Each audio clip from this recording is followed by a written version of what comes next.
สบายดีมื้อนี้เราจะมาแกงหน่อไม้เด้ออุปกรณ์ค่ะอุปกรณ์หน่อไม้อาจจะน้อยผักหลายๆเอาย่านางใส่เขียวหลายพูดที่บอกนี่ แล้วแต่ หนักเลย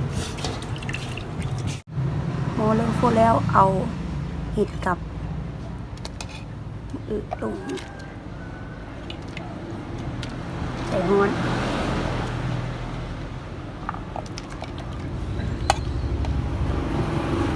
มักบวกกับฟ้าลงเกลือเพราะว่ามันยังมันเปื่อยไว้มันนานเกลือ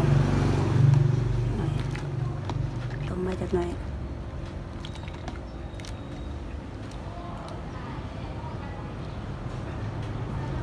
จะตำพุง เอาไปนัวใส่เอาใส่อีก เพราะมันนัวอยู่แล้วตำอันโน่แล้วผสมจะไปนัวหรอ ตาลสักหน่อยหนึงพอแล้วกะเอาปลาปิดเลย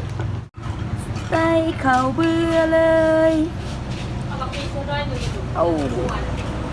ไม่ได้ เอาออกมาไหม ไม่ได้ตำเสร็จตอนนี้เนี่ยเนาะตำเสร็จแล้วคนเสร็จมันซักเสร็จแล้วใส่ ใส่เลยโอ้หม้อใหญ่เด้อพุ่น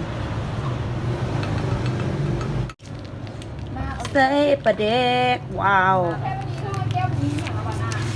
มีแต่อันเอซีปึ้มปินมาเลยกับบุเบิร์กเลยเนาะเพื่อสมยันไหมบุมี หอมปลาเด็ก เนี่ยบุมี ไปเอ้ยได้แล้วนี่แกมกินแล้วนี่ก็ได้ อะไรวะ คนดิตี้ ร้อยหนึ่งน้อยหนึ่ง เด้อเขาจะไปกินข้าวกันเด้อเขาอยากกินข้าวแล้วมื้อหน้าเขาสิเอ็ดเมนูคักมาให้เบิ่งไปก่อนบ๊ายบาย